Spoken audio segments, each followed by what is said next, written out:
Welcome to SVM's Blitz for Week 7 of the high school football season. This is the NUIC edition. I'm Dan Woessner alongside Reynolds and Patrick Petrosky, and we'll be taking around the 5 games in the NUIC in the area for this week.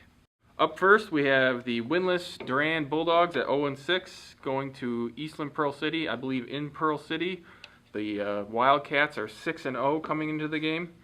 Duran lost to Leroy 20-0 last week and have not scored more than 7 points in any game since Week 1, which was a 40-34 loss to Orangeville. This season they're being outscored 196-55.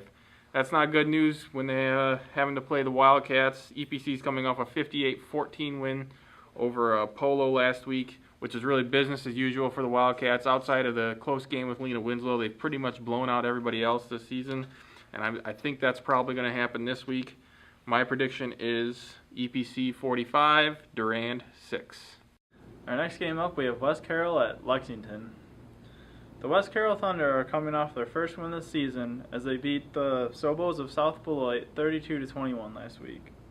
Lexington is also 1-5 this year, but their strength of schedule has a slight edge over the Thunder. This game is going to be close, but I'm taking the Minutemen of Lexington 21-18. Next up, we've got Ashland Franklin Center at East Dubuque. AFC won its first game of the season last week. Predicted here, you heard it here first, folks, last week.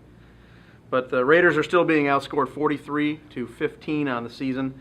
East Dubuque is coming off losing 2 of their last 3. They snapped a 2-game losing streak last week. However, those 2 losses were to Stockton and Aquin, who are the 2 best teams in the conference. East Dubuque is scoring 22.5 points a game and allowing 17.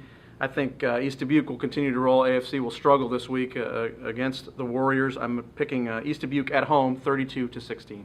Up next, we have another NUIC Upstate game with the 1-5 Milledgeville Missiles going to Freeport to play the 5-1 Aquin Bulldogs. The Missiles ran into top-ranked Stockton last week, which turned into a 64-8 loss. Injuries have just derailed the Missile season this year, most notably its starting quarterback Cameron Daughtine, who got hurt in Week 2 and hasn't been back since. That's forced them to shuffle a lot of players around the spots where they weren't planning on playing, and you've seen that in the results as they've lost every game since Week 1.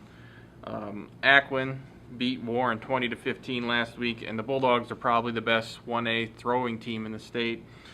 Quarterback Aiden Chang has 1,797 passing yards this year and 19 TDs. That's something I'm not so sure the Missiles are going to be able to defend. My prediction is Aquin wins 45-12. Last game in the NUIC, we have Orangeville visiting the Polo Marcos. Polo is coming off a tough loss 2 weeks ago to Aquin and a huge loss to EPC last week. Orangeville has a couple of embarrassing losses on their schedule and not too many impressive wins. I think Polo's past game experience will be key in their victory, which they will take 45-30.